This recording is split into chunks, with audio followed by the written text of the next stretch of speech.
Welcome to GoToWebinar. Hello everybody, and thank you for attending today's webinar.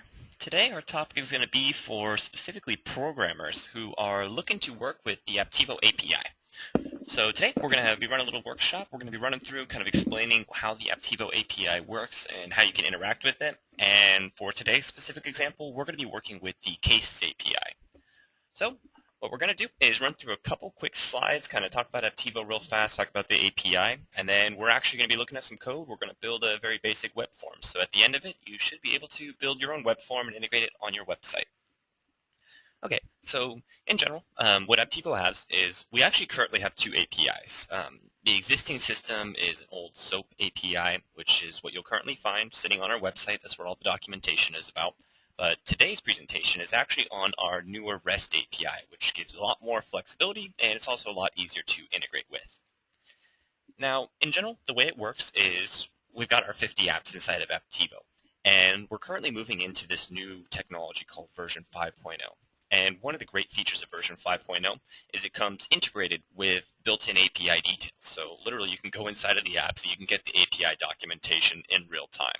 And what we have is each of the apps will have its own series of API methods that are available. So for example, you could go to the customers app and you could see which methods are available for you to read for a list of customers, create a brand new customer, or do whatever you need to do.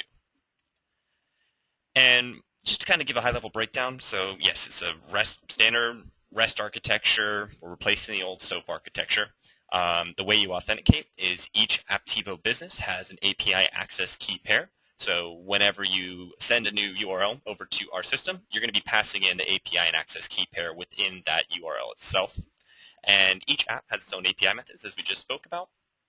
And most of the applications are going to support, in general, just the ability to kind of read your data, search through it, get a list of data, and then also retrieve the details of any specific record, in addition to creating and or updating information that's already inside of the system. So a couple examples of how it might work.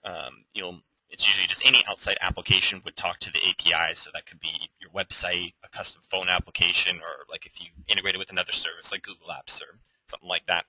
It'll all talk to our one API, kind of sits in the middle, and then the API will route and interact with the various applications inside of our systems to do whatever action that you need to do. And as far as what it takes to use our REST API, is you'll need some programming experience. This is not for somebody with no technical skills. It will require, it's not extremely advanced, but you certainly need to be very familiar with server-side programming in order to do some of the setup and get it all running in the first place. And then with whatever language you choose, basically it'll work with any language that can interact with the REST API, which should be most of the major ones out there. For today, I'm going to be doing the example inside of PHP just because that's what I'm personally familiar with. So I'm going to utilize the service curl, but you'll need some sort of service installed and available where you can send HTTP requests and receive the response from them. And the last one is you will require an API and access key pair, and every Apptivo Premium or Enterprise account will come with the API access built in. So let's spend a moment and let's talk about the common types of integrations that you might want to do with our API. So the most common thing that you'll want to do is put a web form on your website, and when somebody fills it in, it comes into Apptivo and submits either a sales lead or a support case. And I want to take one little aside here, which is to talk about our WordPress plugin, which you may or may not already know about. But basically, we've constructed a couple WordPress plugins. They're out there. They're available for free for any WordPress user. And what it does is it just kind of removes the technical need. So if you want to build a basic web-to-lead form, there's actually like an interface with a form builder inside of our WordPress plugin. So it allows you to do kind of a basic web form without any sort of programming. It could even take a more advanced programmer and just save them some time during the initial setup of a website. But otherwise, utilizing the REST API, you can still build this web form, the integration yourself. And obviously, you'll have a lot more flexibility if you construct it yourself versus using our WordPress plugins. It's going to be a little bit more limited as far as what you can do. Other than these basic like web-to-case forms, there's some more advanced implementations that you could do. One example, which is going to kind of be the next stage beyond what we're going to demonstrate today, is a full customer support portal.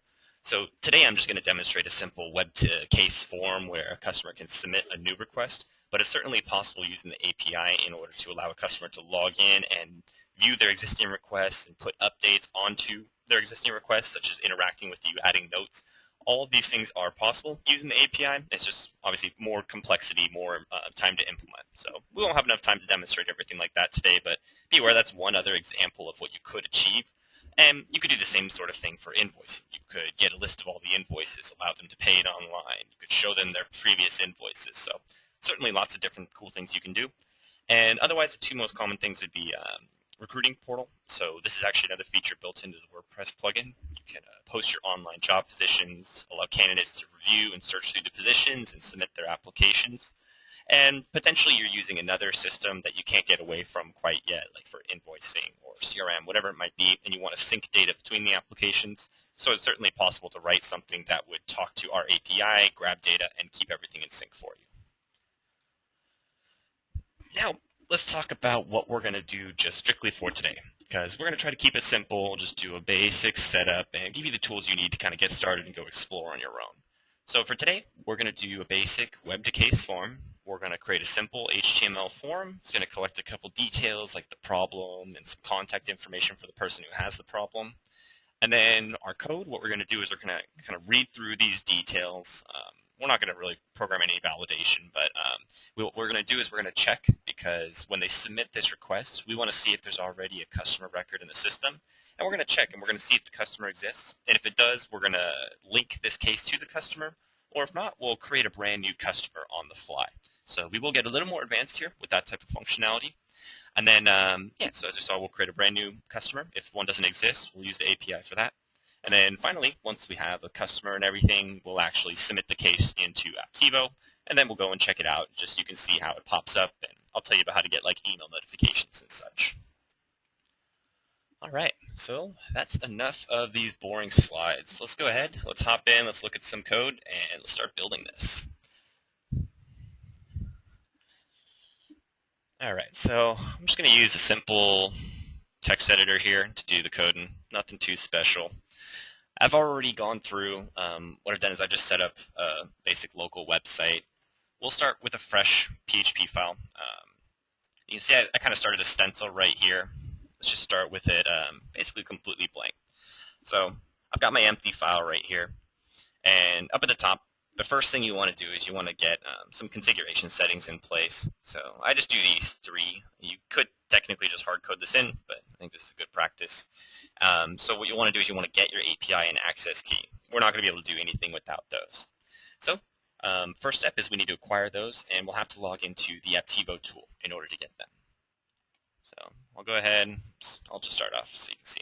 Go to apptivo.com/login.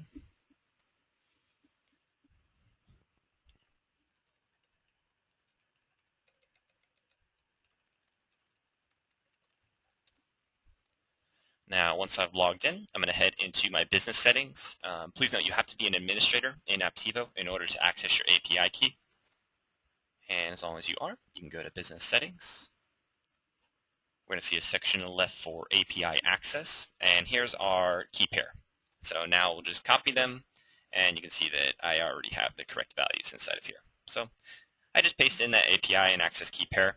As far as this API URL goes, to be honest, you don't really have to put this in there. It's because I switch between environments sometimes, but this will always remain the same. You don't have to worry about that changing. Those are the first couple details. So now we've basically just got an empty file with our API key. The next natural step, which this is where a lot of you might be starting from, is potentially you already have an existing website. You've already got a web form, but the current functionality of the web form is to send you an email. In that case, basically what we're going to do is we can leave your HTML intact, but we have to have that HTML wired in to submit to the API rather than sending the email. So I'm going to cheat a little bit here. Good programmers are always lazy. So I'm going to go ahead and copy some code from an existing file, but I will kind of break down each piece that I am copying over, just so we can save a little bit of time here. So I've got this other example that's already kind of completed. You can see this is all the PHP code, a couple little basic error messages and such. But down at the very bottom, we can see I've got a simple HTML form. So all this has is very, very basic HTML, a form. The form is posting back to itself. You could post to another page if you want. And I have a couple very basic text fields. It's just name, email, and a description of the problem in this case. But you see, I could have a bunch of other fields if I want. So I'm going to go ahead and copy this piece of code, and let's go paste it into our new file. All right, and let's go ahead. Let's bring up this page so we can watch what we're doing as we go along. So this one is caseapi.com. Okay, so here we see we've got a basic web form, but it's not going to have any functionality if we submit it. Okay, so it does nothing, as expected. Now, one thing to take note of when you inputted the form, you do want to make sure you take note of each of the field names, so that way when we're actually grabbing the data from the form submission, we're going to be able to insert it into the correct spots in our API calls.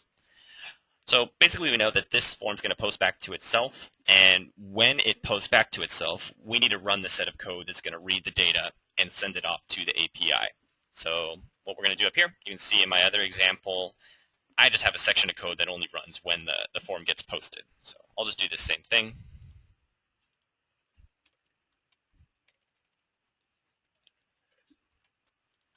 So I'm just copying.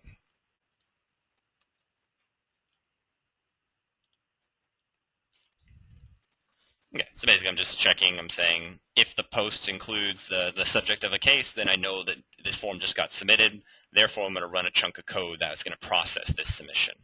Otherwise, I'm just going to return a message that says enter your case details. So we can see I've displayed the message in our HTML. So still no functional changes here. This would still do absolutely nothing if we submit it. But now we know that this chunk of code will run if we submit it. So I should be able to do something like print moo.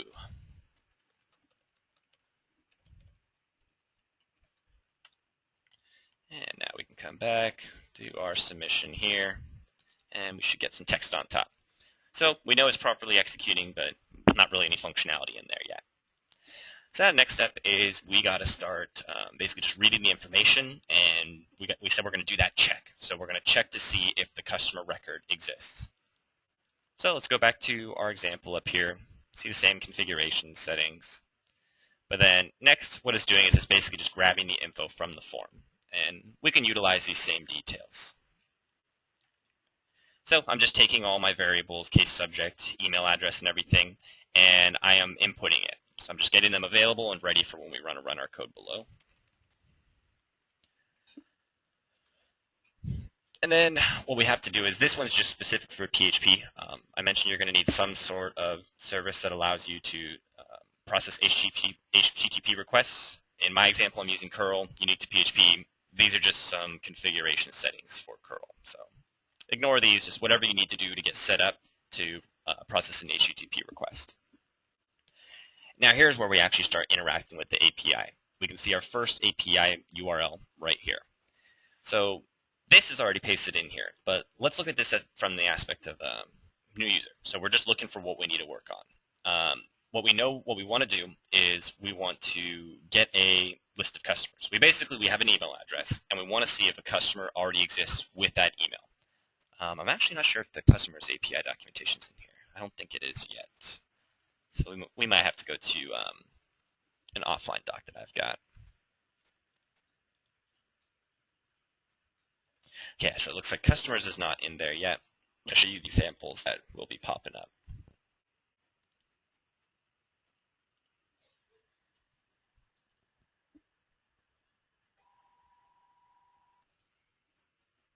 Okay, so in my computer, each app, you'll see the settings area has this API details. So this is where it normally break down the API methods, and you see if I want to create a case, I would have the URL available right there. Otherwise, I'm just going to get the URL directly. I've got some documentation here. At the end of it, I'll give you my personal contact info, but if you contact our support, we'll be able to provide you with the details on any specific API method.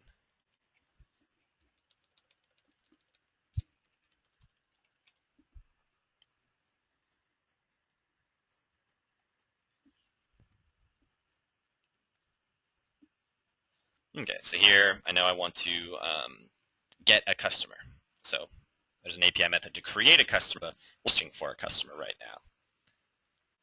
There's also one to update a customer, And there's one to get customer by customer ID. Oops, I think this is the last one. Yeah. And then there's also one to get a list of customers based on a specific search query. So here is where we get our normal API URL. Then I would paste that in there. You can see basically I'm just setting one variable for the full URL, which it's including the API key and the access key, which we set in our configuration above. And then if we look further over on the right, there's a couple other variables which we've dynamically inserted. So all of these will just be in the URL, but right here we'll see there's a spot in the URL for email ID. And I'm just taking the email address that was submitted along with the form, and I'm passing that in as the email ID for both of these. So here, I'm just building the URL. Let's go ahead and paste that in. And this is the URL to check if a customer exists. And now we just need to execute it. So that's what these next couple lines of code do, is they actually run that curl code. So this will run the HTTP request, and what we're going to end up with is the response is always going to be in JSON format, and I'm just going to decode that. So I'm going to get it down to, in my case, I'm going to break it down into an object so that I can start parsing through it. So I process my URL, which we built right here, includes my API key, my access key, and the email address of that customer. And what this method is doing is it's querying my list of all customers with the filter of that email ID. And it's going to return a list of every matching customer, which hopefully should just be one. So now I've got my variable API response is going to contain, it's an object which contains a list of all of the potential results. But you have to consider that sometimes you're not going to get a result. If this customer is a brand new customer, they're not already going to exist in the database, so we need to catch that scenario. So that's where we can see right here is just if I don't get any results, I can run a certain chunk of code, and then I have another chunk to run if there is a set of results. Let me copy this entire chunk right here. Okay, so what this code did right here is I'm just saying in that response, is there more than one result? If there is more than one result, I'm going to process that. This means I have a customer, and now I need to get some information from them. If not, then I'm just going to say the customer was not found inside of our system. So this is one result you could do, is you could force only existing customers to submit your form. But I will show you the other method that we could utilize instead. So in this case, if we know there's the customer in the result, we don't necessarily know what their information is. Basically what we need to do is we need to extract the customer ID. So that way when we submit the case, it's going to require a customer ID. And we're going to get the ID right here, and we're just going to keep that available. So when we submit the API method to create case, we're going to pass in the customer ID number instead of their email address. Okay. So what it's doing right here is well, real quickly, I'm just taking the input from the form. And in this case, I know there's a customer, so I'm just going to go ahead and clean these out real fast. So in case there's any malicious code or invalid special characters, I can filter them out this way and code them, and then I'm going to make sure I submit that in its encoded form. This could cause some issues if people are typing in spaces and such. When you submit your URL right here, it would cause problems if you don't encode it properly. Okay, so the next one, you can see there's another API request URL that we're building. This specific method is to create a case. So now that we have our customer, we have all of our case details, we can actually generate the case. And this you'll see, this one's got the integrated API. So to get that URL, I'd paste it, copy it from here. And then if you want to see a list of the available attributes you can submit, they're all right here. And you can see the details of how I do custom fields and everything. So it's all kind of built into here. So now that I have those details, I'm calling the create case, and I'm passing in a big array of data. So let's go quickly review what kind of details we're passing in here for the case.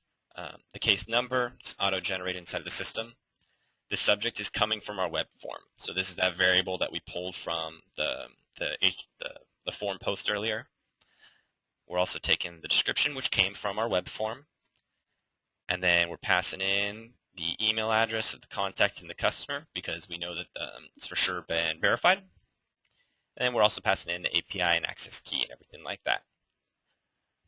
And yeah, so as long as we know that the customer is valid, exists in the system, we pass in those details, and our URL is ready to build, and we just run the request again. So same thing as before, where we use curl, we send that request, and then we decode the JSON. So now we have API response again, and that's full of all of our data. But in this case, we don't really need the response data. It's just whether it was a successful or a failure response. So as long as you properly check the customer exists beforehand, this should always be successful. And in which case, you just check for the response code. So that API response is just going to come back with like an OK or not OK. So if the response code is 0, I mean everything went through successfully. So I'm just going to create a little message for my form to return back to the user. It says everything was OK. And if I didn't get the expected response, I'm just going to say generic error message right here.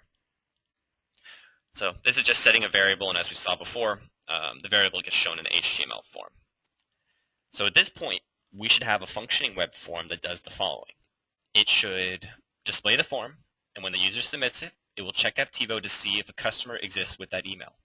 If the customer does not exist with the email, it will throw an error message and tell the user that they need to re-enter. If the customer does exist with the email, Apptivo will continue, or your system will continue on and submit the case into Apptivo. So let's go ahead and let's check if that worked. So I want to resubmit it. Okay, so please enter my details below.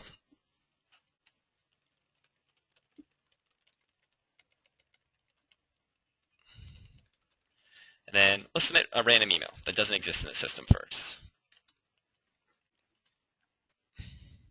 We expect an error message. Yes, that's just a silly little coding error on my part.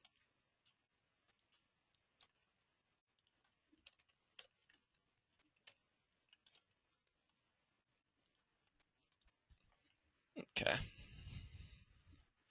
So there we go. It says error occurred, email address cannot be found in the system. Actually on these orange warnings, just ignore it. It's because I'm in a development environment and it throws warnings. These aren't actually causing any issues or anything. But now let's go ahead, let's submit that same details, but I'm going to use an email called info@Maxilon. And the difference is if I come into my customers app and I go looking for info@Maxilon, we notice that a customer already exists.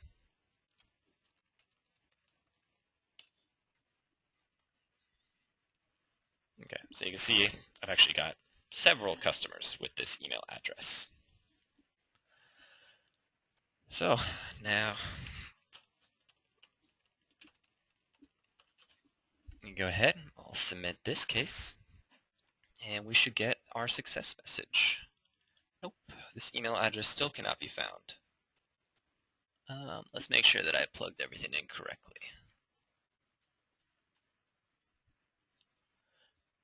Okay.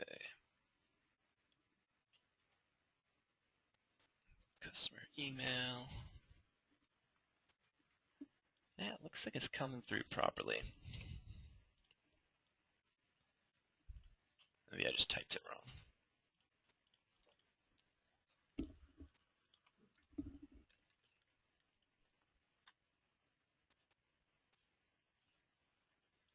All right, woohoo. Looks like we're going to have to do a little bit of debugging because something I copy-pasted was not quite correct.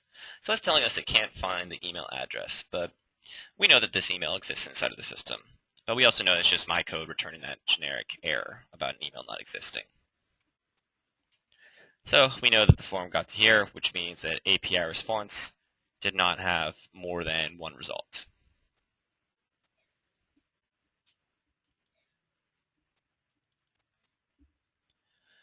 So in this case, normally what you're going to do is you're just going to double check all the details that are getting submitted in. So is the API and access key correct? Is the customer email correct?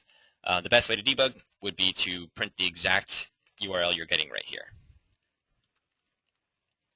So if I have an issue and a specific URL is throwing an error, the awesome part about REST is with the REST API, I can just take the URL that my application is trying to run, and I can just paste it into a browser window, and it will function exactly the same. So I'll just go ahead and do a little bit of debugging code here so it prints out the URL for me. Rerun that form. Okay, so here's the URL that it's attempting to run. And I believe I see the error already. We notice at the very end it says username and it equals nothing. So this is actually a great example. It's something I totally forgot to show you, which is there was one more configuration setting I did not do.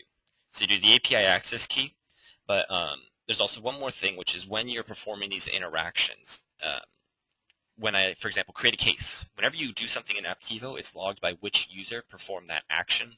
So I'm able to specify which user should be the one who is doing all these creation events and updating and everything like that. So in this case, I'll just say, let's see, I think I left the variable in here. Yeah, I said user email address. I'll just use like the main admin account inside of Apptivo. So this has to be an employee inside of Apptivo. So I'd be able to go to the employees app, and I'm going to have to find the user app to submit as. In this case, I'm going to use admin at Glacial Tech, who is this Todd Miner employee. So I go to my code, and I just have to pass that in. So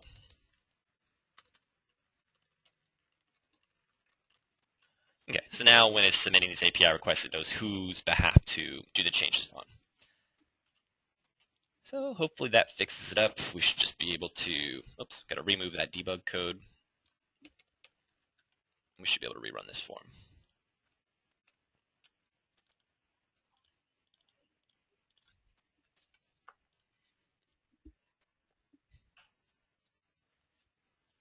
And we're still getting an error. So let's go ahead and just put that debug code back in there and see what the updated looks like.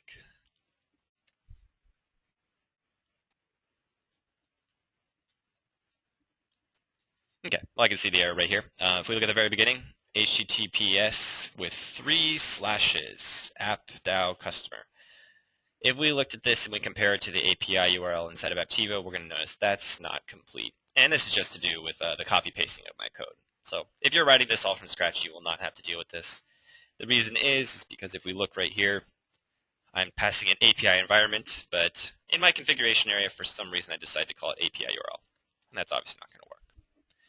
And also we can see that I included AppDAO, so I want to remove that portion of the URL from each one of these. And includes HTTP. So I just got to do a little bit of cleanup here.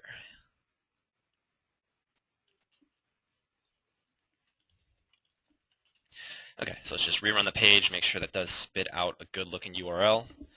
I do notice we should be submitting over HTTPS instead, so I will make that adjustment, but everything else looks okay.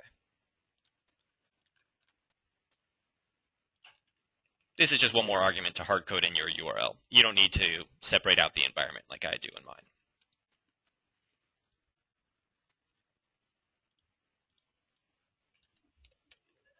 Okay, so save my file, and let's see if that'll do it for us.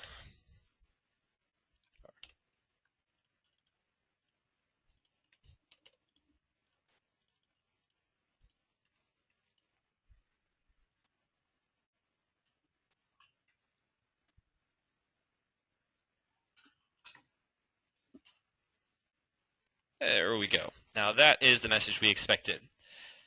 Returns our successful message. That means it's gone into Apptivo, and now we should be able to hop over to the Cases app and check out what just popped in.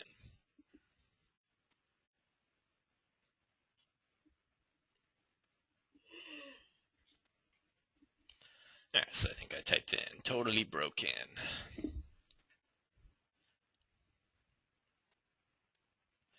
All right, so here we see our brand new case came in. It's got the description and everything in there. And if we bring up its details, we should see it is already directly linked up to the customer and contact record that exists in the system for it. So this is why we did that extra check is now, okay, well, automatically, if I ever went to this Kyra Irving customer, there's that 360 view, and I can view all the cases they have directly from there. So basically, once the case is created in the system through the API, it's the same exact as if you had gone into the system and just created it directly from within our application. Okay, so there we've got our basic case. Let's see, 1235. A little bit more time to play around too. So let's talk about taking that to the next level. Is in our system, we basically made our form very rigid. If you're not an existing customer, it throws an error. You can't submit the form. But what if you want to be able to take in requests from a brand new customer and you don't necessarily, you don't want to reject them in that case? In this case, we have two different approaches that we could take.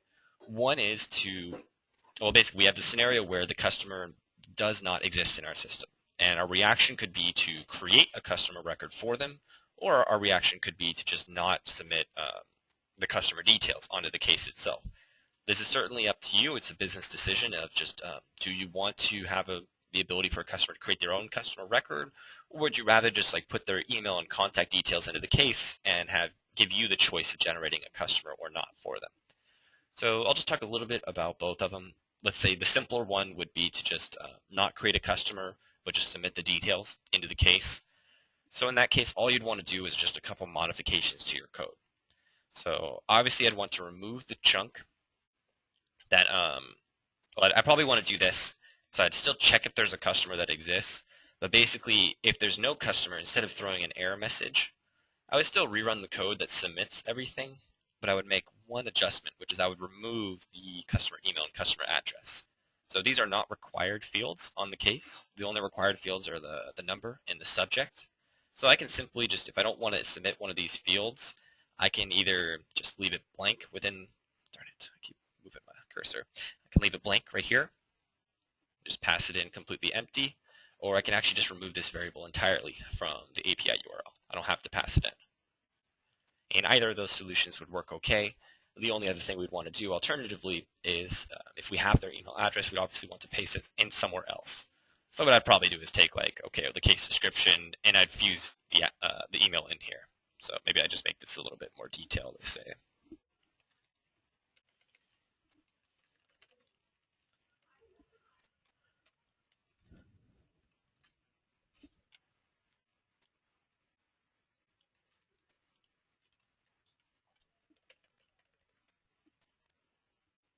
Okay.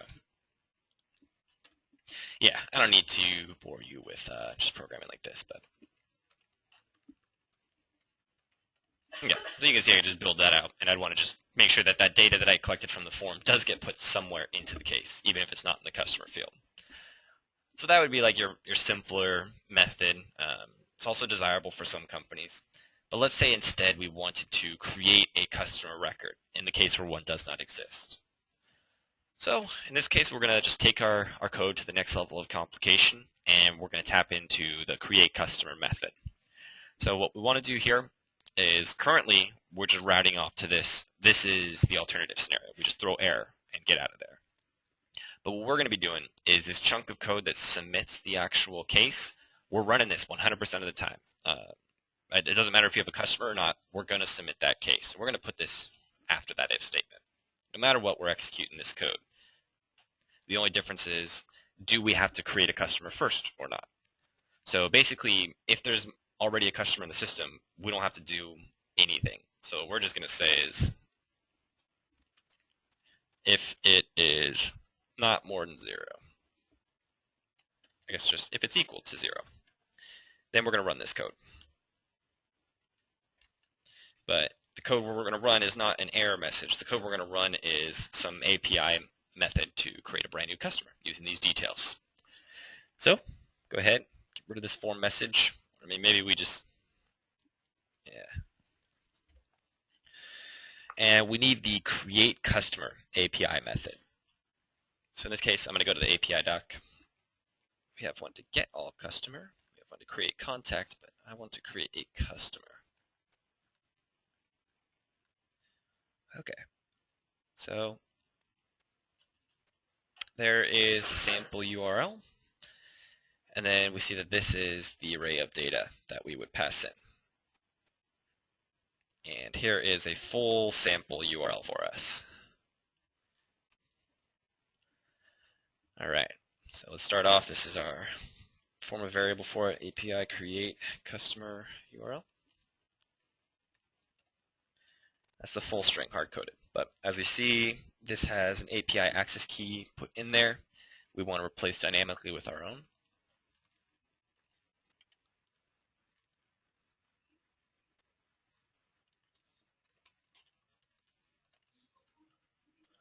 And then we want to check all these other fields and make sure that they have our pieces of data. As we saw before, the environment, we have this API environment, so we'll start off the string like this.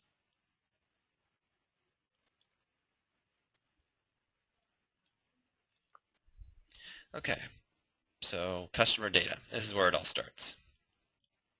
Now, customer name. Here, we never collected a name.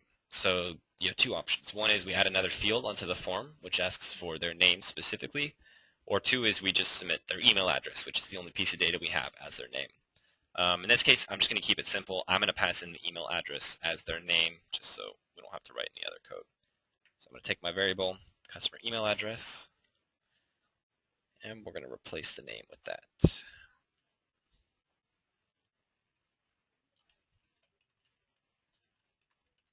Oops. And same thing for the email address.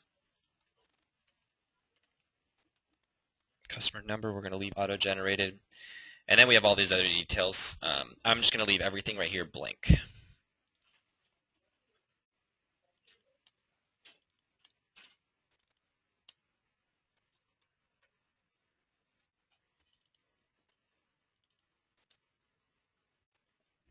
Now, this is one part which will require a little bit of extra complication, which is you'll see there's an employee ID when you're creating like a case or a customer, and that's the assignee.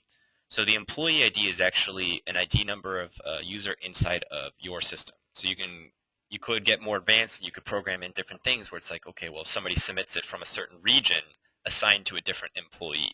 So it's certainly possible to do those things. In this case, I have it hard-coded to a single employee. So I'm just going to take it from my other code right here. And I believe I picked an employee email ID, right? There we go. Yeah, assignee ID. So this is an employee in the system. If you want to get the employee email ID dynamically, we can do so through API methods. But in this case, these don't change ever. And unless there's a lot of turnover at your company, my recommendation would just be to use the Apptivo UI and get this ID. So let me kind of show you how I go dig it up. Basically, I can just use our browser's inspect element tool to find the employee ID through the UI. So I'll go to my employees app. And let's say I've got this Frank, and I want to assign this customer to Frank. I can click on Frank. Don't use this employee ID. That's not the ID. This is like the ID in your system, but there's an internal identification number used within the Apptivo database. For that, I think the easiest way is actually just like find a link to Frank's profile. So right here under the recent list would be okay, or if I went and I browsed through right here, right-click and inspect element on any one of the links. And if we poke through here, we should be able to see, there we go, dashboard employee ID. You'll see the longer ID number exposed inside of the HTML. It's just not visible to the user on the actual interface. So 23463 is my ID for Frank. So 23463 I'm going to put into my API method. Let's see, where's the create customer? 26463, and my memory is horrible, so I have to double check. 23463. That's why I double check. Okay, so we'll assign it to Frank here. Fax number 999. I'm just going to delete all these details.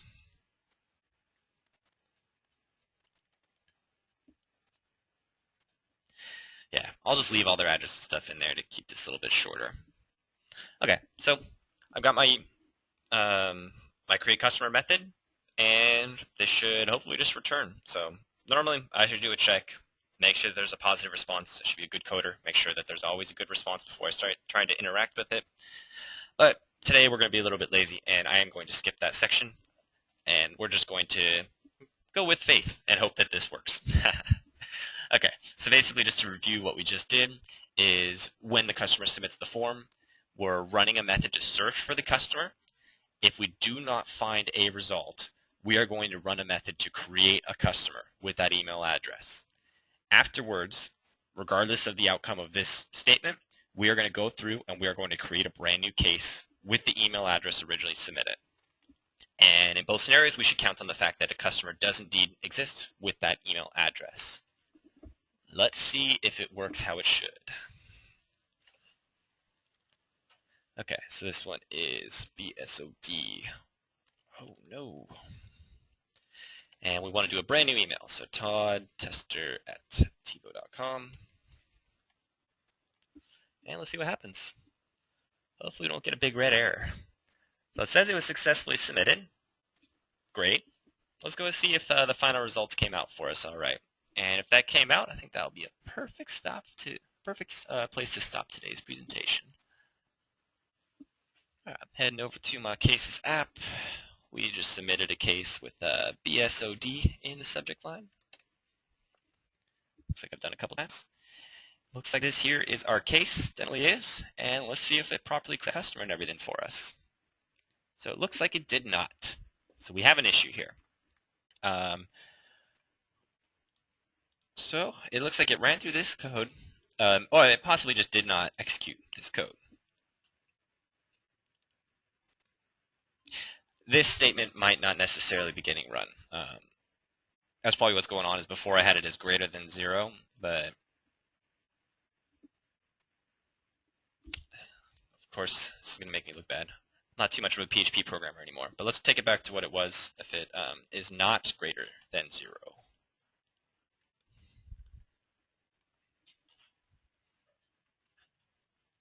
And let's just make sure we get some debug code in here.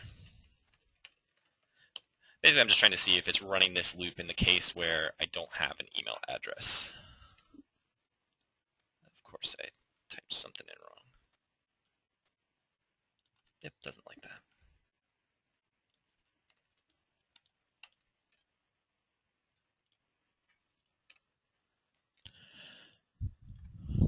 Okay, so we do the new email. Let's see if it even hit that code.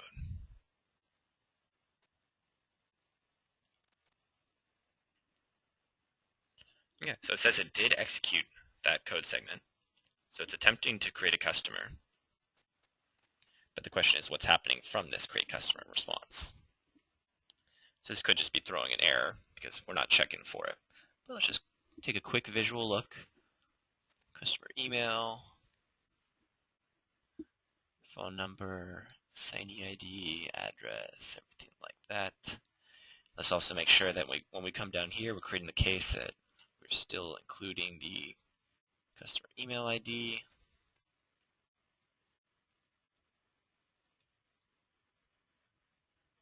Yeah, so it looks like we have an issue somewhere in this create customer URL. Unfortunately, we copy-pasted a bunch. Let me see if I have another example that's already running with this one.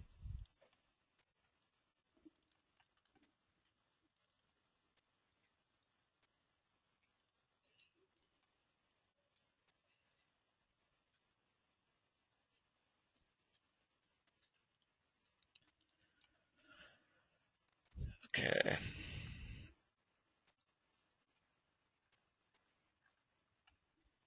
Yeah, darn, do I really not have an example of that? I was hoping I could just do some more copy-paste.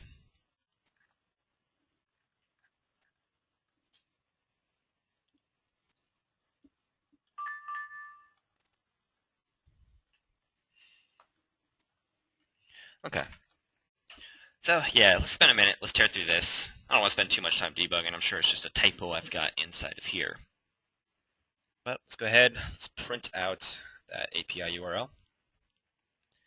And let's see what's going on with it. So we know we got here. Oh, this is a pretty silly error. We created the API URL, never executed it.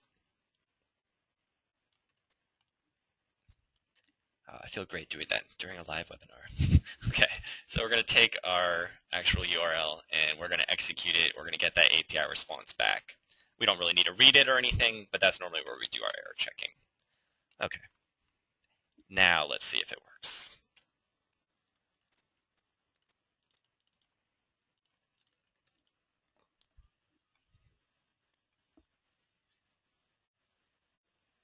Okay, so successfully submitted. Go check for our latest case, 1182. There we go.